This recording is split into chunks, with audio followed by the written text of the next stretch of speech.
Sebuah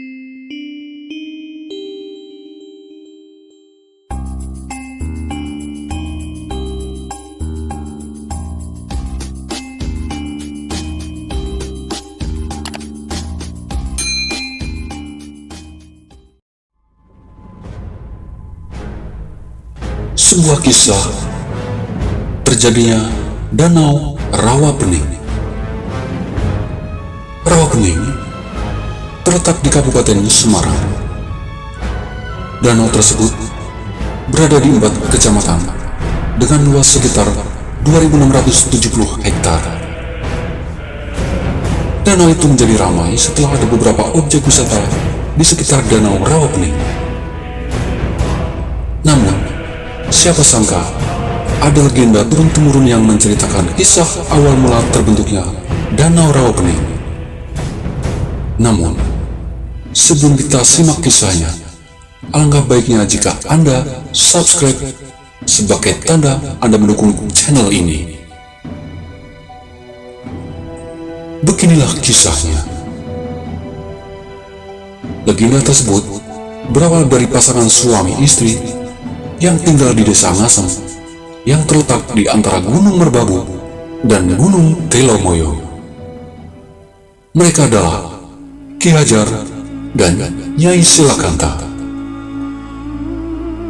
Sayang sekali, walaupun terkenal memiliki sifat suka menolong, mereka berdua belum dikaruniai seorang anak.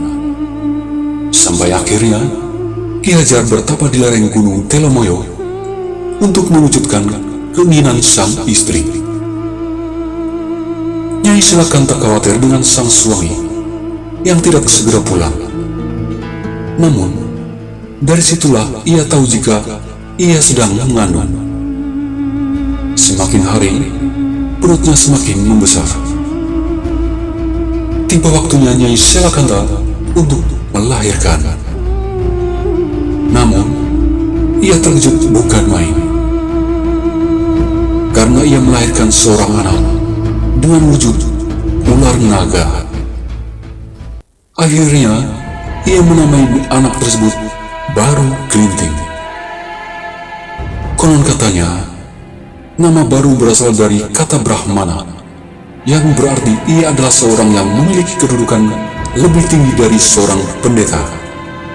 Dan Kelinting berarti lonceng. Karena malu dengan masyarakat sekitar, Nyai Silakanta merawat Baru Kelinting secara sembunyi-sembunyi. Sampai akhirnya, beranjak dewasa, Baru Kelinting bisa berbicara layaknya manusia pada umumnya. Tiba-tiba, Baru Kelinting penasaran dengan sosok seorang ayah. Akhirnya Silakanta menyuruh Baru Kelinting untuk menyusul sang ayah. Karena menurutnya, sudah saatnya buah hatinya mereka tahu wujud seorang ayah. Ia pun menyusul sang ayah di lereng Gunung Telomoyo dengan membawa tombak Ki Hajar. Baru Kelinting sampai. Ki Hajar tidak percaya jika naga tersebut adalah anaknya.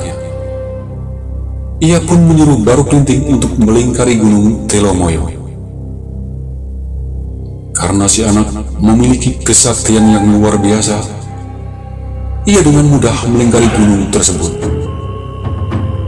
Melihat hal itu, Ki Hajar akhirnya mengakui bahwa ia adalah benar anaknya. Akhirnya sang ayah menyuruhnya untuk bertapa di Bukit Tugur agar berubah wujud menjadi seorang manusia. Sampai suatu hari, ada sebuah pesta yang dilakukan oleh orang-orang dari sebuah desa yang bernama Desa Patok. Mereka memburu binatang untuk dijadikan sajian pesta. Namun sayang sekali, saat itu mereka tidak menemui hewan satupun. Mereka pun mengunjungi Bukit Tugur dan menjumpai Baru Kelinting yang tengah bertapa.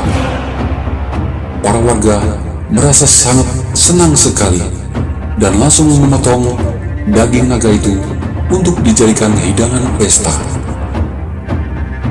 Seketika pesta berlangsung, datanglah seorang anak laki-laki yang tubuhnya dekil, bau, dan penuh luka. Konon katanya, anak itu adalah jelmaan Baru Klinting. Lalu, ia bergabung dan meminta makanan. Namun sayang sekali, Baru Klinting malah diusir. Ia pun meninggalkan desa. Baru beberapa langkah, ia bertemu dengan seorang janda tua bernama Nyi Lantung. Nenek tersebut dengan ramah menawarkan makanan kepada Baru Klinting. Mereka pun menghabiskan waktu bersama. Baru Klinting tiba-tiba ingin membalas perbuatan warga desa. Ia pun mengingatkan Nyi Lantung untuk segera naik ke lesung jika mendengar suara bergemuruh. Baru Klinting kembali ke pesta sambil membawa sebuah lidi.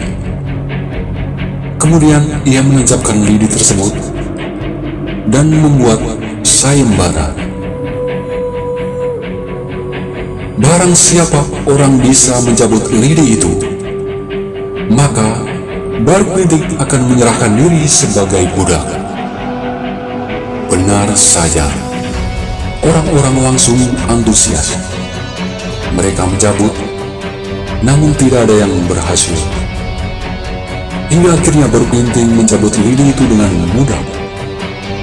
Begitu lidi itu dicabut, air muncul dari lubang bekas tancapan itu. Semakin lama, air semakin besar dan tinggi, dan terjadilah banjir besar.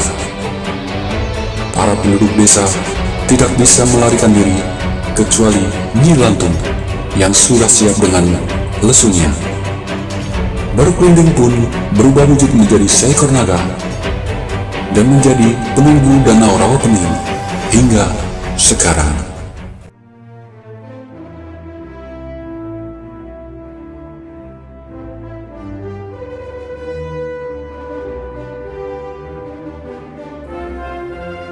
Begitulah sepenggal kisah terjadinya Danau Rawapening. Jika video ini bermanfaat, silakan like dan share.